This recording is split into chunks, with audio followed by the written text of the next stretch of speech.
Digital ક્લાસરૂમમાં આપ સર્વ વિદ્યાર્થી મિત્રોનું હાર્દિક સ્વાગત છે।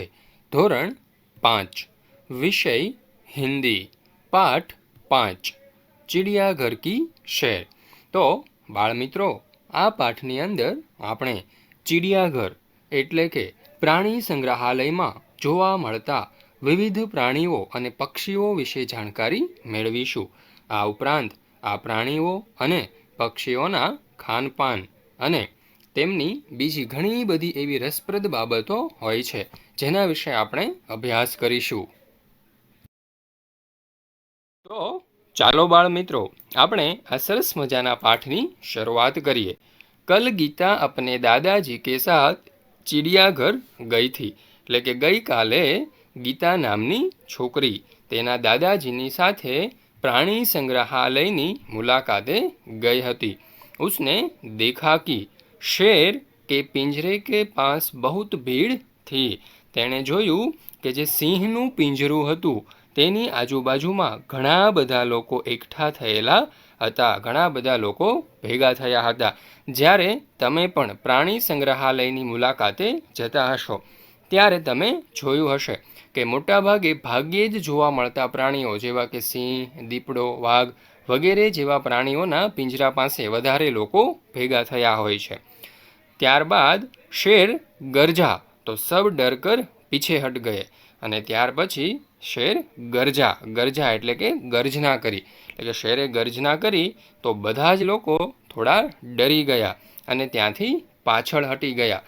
બાળમિત્રો, તમે જાણો છો કે સિંહની ગર્જના 5 માઇલ દૂરથી પણ આપણે સાંભળી શકતા હોઈએ છીએ, અને સિંહ એશિયા ખંડની અંદર ફક્ત ભારતની અંદર આવેલા ગુજરાત રાજ્યના જૂનાગઢ જિલ્લામાં આવેલા ગીરના જંગલમાં જોવા મળે છે। सामने लोग बंदर को मूंगफली और केले खिला रहे थे। એટલે કે સામે જોયું તો કેટલાક લોકો જે છે તે બંદરને મૂંગફલી એટલે કે મગફળી એટલે કે સિંગ અને કેલા એટલે કે કેળા ખવડાવી રહ્યા હતા। એટલે કે સામે કેટલાક લોકો વાંદરાને મગફળી અને કેળા ખવડાવી રહ્યા હતા। દાદાજીને કહા, देखो वह लिखा है चिड़ियाघर के जानवरों को खाना देना मना है। गीता बोल उठी। ત્યારે જ દાદાજીએ દેખાડ્યું કે જો સામે બોર્ડ ઉપર લખેલું છે કે પ્રાણી સંગ્રહાલયના પ્રાણીઓને ખાવાનું ન દેવું જોઈએ, કારણ કે આપણે જાણતા હોતા નથી કે દરેક પ્રાણીઓ કેવા પ્રકારનો ખોરાક ખાય છે। ઘણીવાર એવું પણ થઈ શકે કે આપણે જે ખોરાક આપીએ તેનાથી પ્રાણી સંગ્રહાલયના પ્રાણીઓ બીમાર પડી જાય, એટલા માટે। के बाद गीता दादाजी को कहती है, वह देखिए काले मुंह का बंदर। ત્યાં જો એક કાળા મોઢાવાળો વાંદરો છે। તો દાદાજી હસ પડે और બોલે। તો દાદાજી તો હસવા લાગ્યા અને કહ્યું, बिटिया वह लंगूर है। એટલે કે બેટા તે લંગૂર છે। બાળમિત્રો, તમે જાણો છો કે આ દુનિયામાં વાંદરાની ઘણી બધી પ્રજાતિઓ છે, જેમ કે માકડા, લંગૂર, ગોરીલા, ચિમ્પાન્જી વગેરે। તેમાંની એક પ્રજાતિ છે લંગૂર। લંગૂર કા મુંહ કાલા હોતા હૈ। એટલે કે લંગૂરનું મોઢું કાળા રંગનું હોય છે। ત્યાંથી તેઓ આગળ વધે છે તો એક જગહ ઉસે ગેંડા દિખાઈ દિયા जिसकी नाक पर बड़ा सा सिंग था। એટલે કે એક જગ્યાએ તેને ગેંડો જોવા મળ્યો જેના નાક ઉપર એક મોટું સિંગડું હતું। અને ગેંડાઓ જે હોય છે તે શાકાહારી હોય છે, જે ફક્ત ઘાસ જ खाता હોય છે। साथ वाले वाड़े में लंबी गर्दन वाला जिराफ धीरे धीरे टहल रहा था। એટલે કે એની બાજુનો જે વાડો હતો તે જ વાડાની અંદર એક મોટી ગરદનવાળું એટલે કે એક લાંબી ગરદનવાળું જીરાફ હતું જે ધીમે ધીમે ચાલી રહ્યું હતું। બાળમિત્રો, જીરાફ ફક્ત આફ્રિકાના જંગલોમાં જોવા મળે છે અને તે દુનિયાનું સૌથી ઊંચું પ્રાણી છે। ત્યારબાદ गीता दादाजी को खींचते हुए आगे ले गई અને ત્યાં જુએ છે તો વહાં રીછ દો પેરો પર ખડા થા એટલે કે ગીતા છે તે દાદાજીને હાથ પકડી અને ખેંચી અને આગળ લઈ જાય છે અને ત્યાં જુએ છે તો એક રીછ બે પગો ઉપર ઊભું હતું. બાળમિત્રો, આ રીછ આપણી જેમ જ ઊભું રહી શકે છે અને ગુજરાતના જંગલોમાં પણ આ રીછ જોવા મળે છે.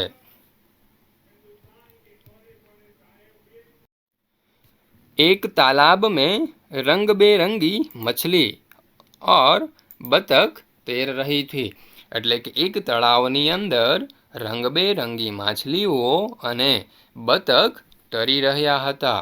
गीता ने दादाजी को दूसरी ओर इशारा करके दिखाते हुए कहा એટલે કે ગીતાએ દાદાજીને બીજી બાજુ इशारो करी અને કંઈક બતાવતા કહ્યું કે દાદાજી દાદાજી વહ દેખીએ પથ્થર ચલ રહા હૈ.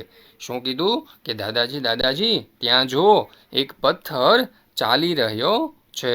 તો દાદાજી ઉસે સમજાતે હુએ બોલે તો દાદાજીએ તેને સમજાવતા કહ્યું કે બિટિયા યહ કછુઆ હૈ એટલે કે આ જે છે તે કાચબો છે. કારણ કે કાચબાને આપણે ઉપરથી જોઈએ તો એ આપણને પથ્થર જેવો લાગે એટલે ગીતા એવું કીધું કે એક પથ્થર ચાલી રહ્યો છે. તો દાદાએ તેને સમજાવતા કહ્યું કે તે પથ્થર નથી પરંતુ તે કાચબો છે. બાળમિત્રો, આ જે કાચબો હોય છે તે ઉભયજીવી પ્રાણી છે એટલે કે પાણીની અંદર અને જમીન ઉપર બંને જગ્યાએ રહી શકે છે. આ ઉપરાંત તમે જાણો છો કે કાચબો માણસ કરતાં પણ વધારે એટલે કે 200 વર્ષ જેટલું જીવી શકે છે. जब इसे डर लगता है तो वह अपनी गर्दन और हाथ पैर अपने खोल में छिपा लेता है એટલે કે જ્યારે પણ કાચબાને ડર લાગે, બીક લાગે અથવા તો કોઈ પણ હિંસક પ્રાણીઓથી જ્યારે તેને ભય લાગે ત્યારે તે પોતાની જે ગરદન હોય છે એટલે કે એનો આગળનો જે મોઢાવાળો ભાગ અને જે પગ હોય છે તે પોતાની ખોલ એટલે કે તેની જે ઉપરની ઢાલ હોય છે એ ઢાલની અંદર છુપાવી લે છે. ખોલ ઇસકા રક્ષક છે અને એ જે ઉપરની ઢાલ હોય છે તે તેનું રક્ષણ કરે છે. ત્યારબાદ ગીતા દોડકર આગે ગઈ અને ત્યાંથી ગીતા દોડી અને આગળ વધે છે.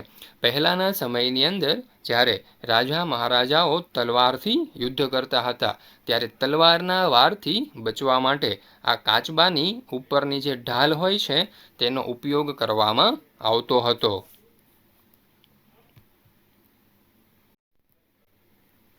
एक बड़े तालाब में मगरमच्छ तैर रहा था એટલે કે એક મોટા તળાવની અંદર મગર તરી રહ્યો હતો.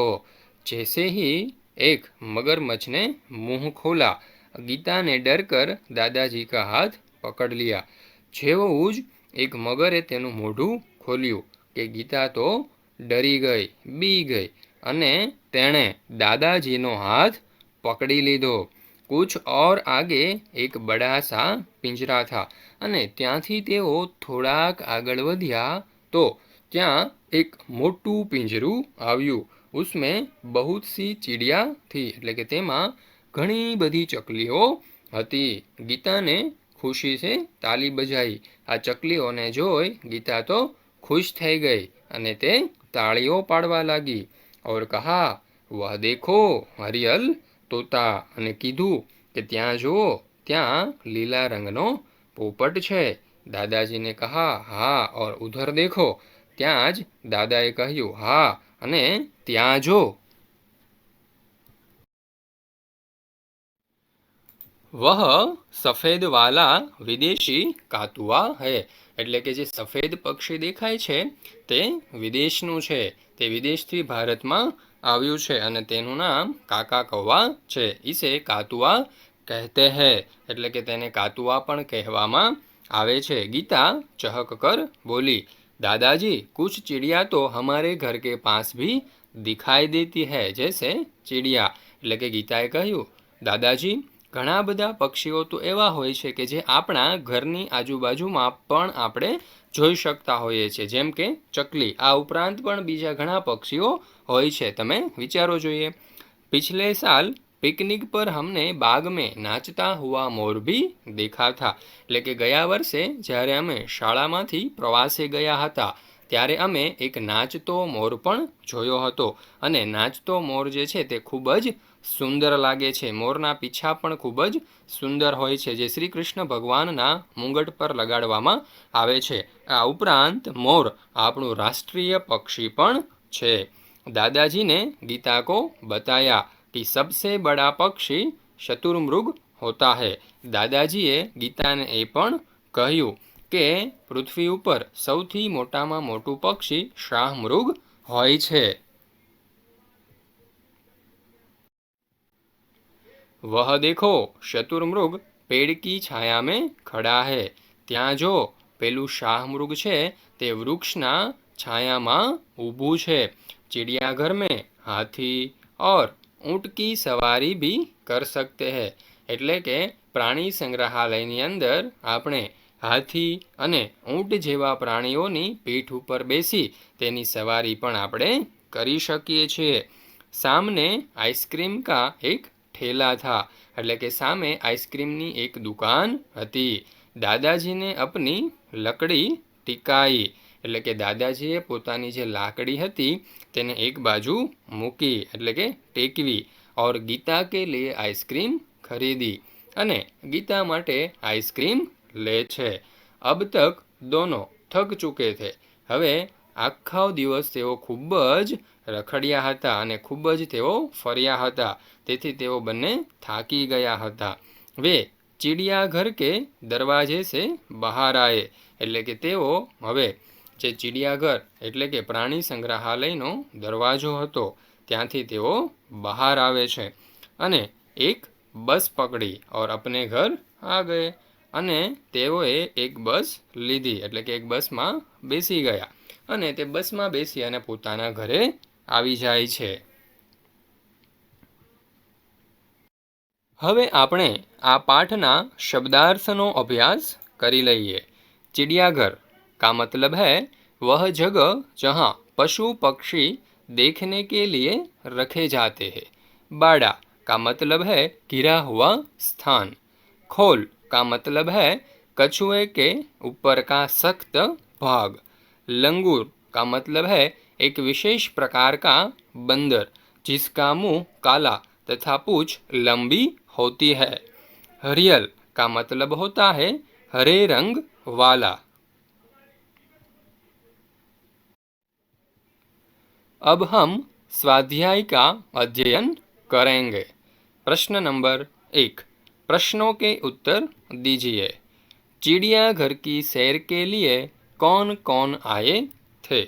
चिड़ियाघर की सैर के लिए गीता अपने दादाजी के साथ आई थी. बंदर को लोग क्या खिला रहे थे? बंदर को लोग मूंगफली और केला खिला रहे थे. लंगूर का मुंह कैसा होता है? लंगूर का मुंह काला होता है. तालाब में क्या था? तालाब में मछली और बतख था. गीता ने किसे पत्थर बताया? गीता ने कछुए को पत्थर बताया. किसके गरजने पर सब डरकर पीछे हट गए?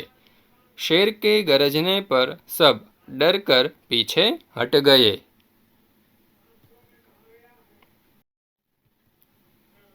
कछुए का रक्षक क्या है?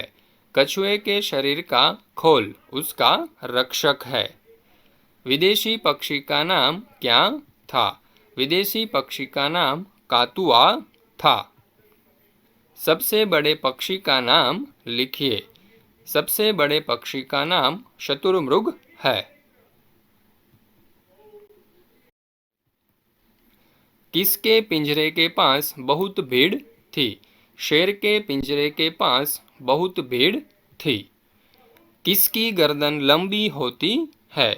जिराफ की गर्दन लंबी होती है. चिड़ियाघर में कौन से प्राणी की सवारी भी कर सकते हैं?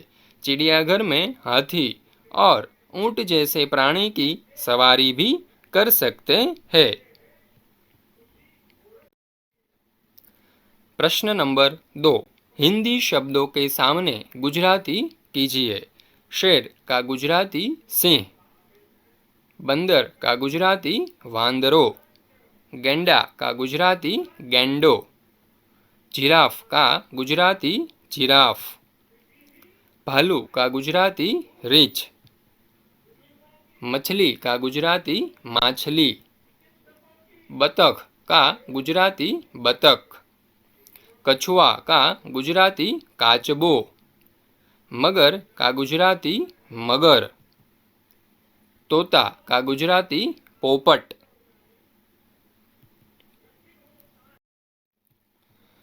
काकातुआ નું ગુજરાતી થશે કાકા કૌવા, મોર નું ગુજરાતી થશે મોર, શતુર્મૃગ નું ગુજરાતી થશે શાહમૃગ, હાથી નું ગુજરાતી થશે હાથી, ઊંટ નું ગુજરાતી થશે ઊંટ,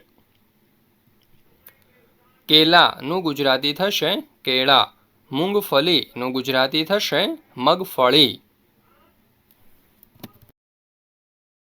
આવા જ સરસ મજાના બીજા પાઠ સાથે આપણે ફરી પાછા મળીશું। ત્યાં સુધી તમે આ પાઠનો બરાબર અભ્યાસ કરી લો। જો તમારે આ પાઠની પ્રશ્ન બેંક જોઈતી હોય તો કોમેન્ટ બોક્સમાં તમારો વોટ્સઅપ નંબર જરૂર લખજો। Thank you.